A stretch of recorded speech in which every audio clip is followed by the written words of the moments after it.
researchers may have found a way to kill two birds with one stone. ETH Zurich scientists have discovered a way to repurpose chicken feathers by turning them into a vital component for renewable hydrogen fuel cells.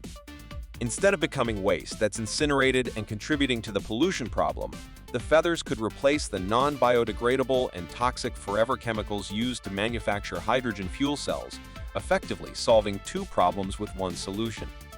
Like human fingernails and hair, chicken feathers are mostly made up of keratin. Throughout their lives, chickens produce loads of feathers. While this is entirely normal, it's a problem for the food industry, which currently incinerates an estimated 40 million metric tons of chicken feathers during the poultry production process. Incinerating these feathers releases harmful fumes into the air, including carbon and sulfur dioxide. ETH Zurich and Nanyang Technological University Singapore scientists have come up with a way to extract keratin from chicken feathers and spin this tough protein into thin fibers known as amyloid fibrils. Once spun into these fibers, the fibrils can be installed as the vital semi-permeable membrane in hydrogen fuel cells. A hydrogen fuel cell requires a semi-permeable membrane. This membrane allows protons to pass through while excluding electrons. The electrons that are blocked are forced to travel through an external circuit from a negative anode to a positive cathode, creating electricity. Traditionally, these membranes are made up of extremely poisonous forever chemicals.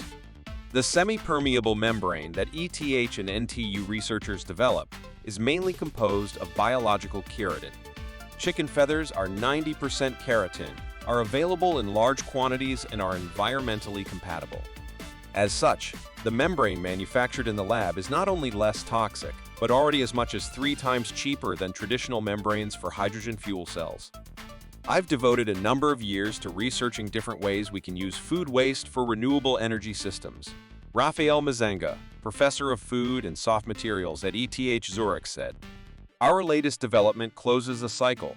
We're taking a substance that releases CO2 and toxic gases when burned and used it in a different setting. With our new technology, it not only replaces toxic substances, but also prevents the release of CO2, decreasing the overall carbon footprint cycle," Mazenga added. In addition to the use of keratin membranes potentially leading to less toxic and cheaper hydrogen fuel cells, the membrane could also be used in water splitting, a process known as electrolysis. Being permeable to protons, the new membrane makes particle migration between a node and cathode possible, which is necessary for efficient water splitting, even in pure water. The scientists' research paper was published through ACS Applied Materials and Sciences.